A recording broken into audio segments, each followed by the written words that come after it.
underline. Omong dikit tapi nyelekit.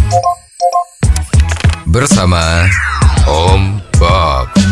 Temukan di channel YouTube Om Bob Indonesia.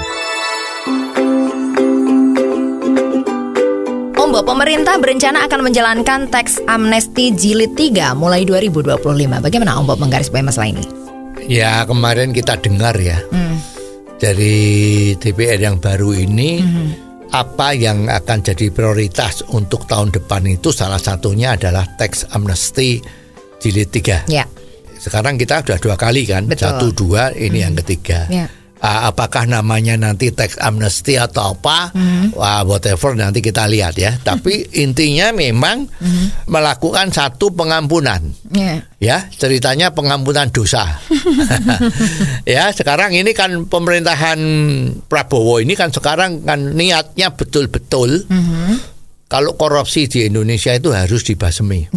Dan sadar dengan betul selama berpuluh-puluh tahun ini korupsi yang sudah mendarah daging dari atas sampai bawah, dari oknum-oknum yang ada di legislatif, yudikatif, eksekutif sampai ke bawah-bawah, itu sudah menahun.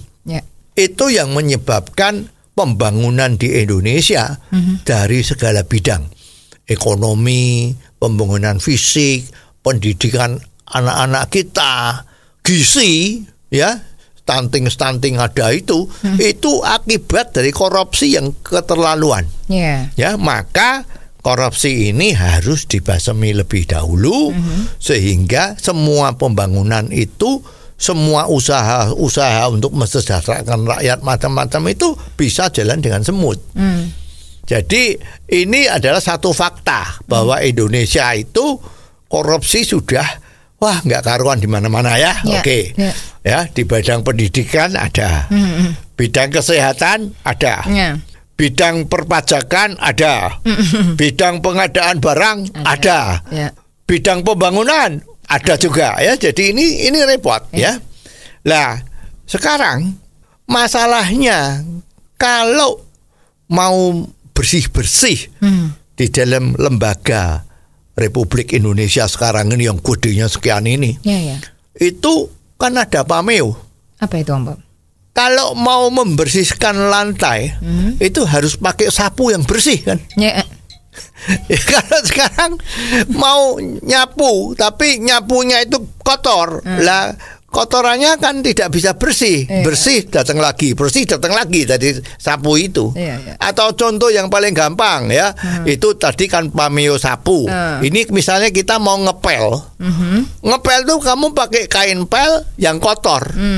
Apalagi airnya udah seperti comberan itu. Kamu ngepel lantai. Ya lantainya kotor kan? Iya. Jadi kalau mau bersihin lantai ya alat pelnya atau sapunya itu harus yang bersih. Nah, pertanyaannya sekarang di Indonesia sekarang ini, terutama kalau korupsi itu kan biasanya dari birokrat ya, dari perusahaan negara atau birokrat. Itu apakah ada yang bersih?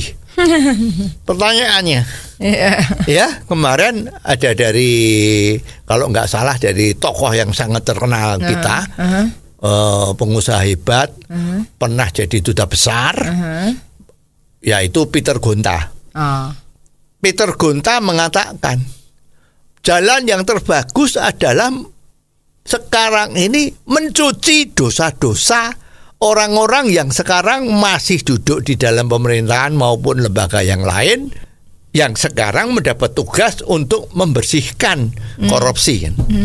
Lah dicurigai banyak orang-orang itu, tidak semua ya, banyak orang-orang yang latar belakangnya itu kurang bersih. Ya, jadi alangkah bagusnya kalau sekarang cuci dosa. Yang dikorupsi itu kan duit kan. Nah, sekarang duitnya suruh ngaku aja. Kamu berapa duit yang kamu dikorupsi? Ya, kamu kekayaannya berapa yang diumpetkan? Kan harus declare. Ya, lah memberi kesempatan. Ya, dengan harapan setelah menjadi dideklar dengan pengampunan atau teks amnesti nanti, maka dianggap semua orang yang ikut teks amnesti ya, itu menjadi bersih. Ya, karena kesalahannya sudah ditebus. Pakai uang, ya uang tadi itu uang tebusan atau uang dari tax amnesty ini. Kira-kira tax amnesty jilid 3 ini akan memberikan dampak negatifnya seperti apa dan positifnya seperti apa, Om Bob? Positifnya jelaskan tadi.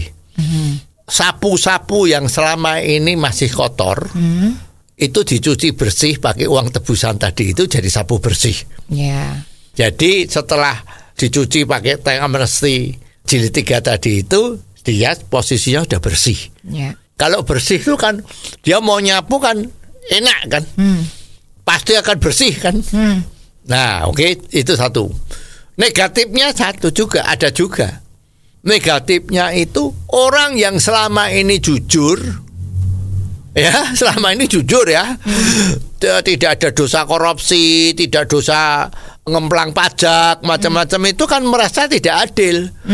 Saya yang merasa yang sekarang ini udah begitu patuh bayar pajak, tidak pernah korupsi, aku nggak bisa declare.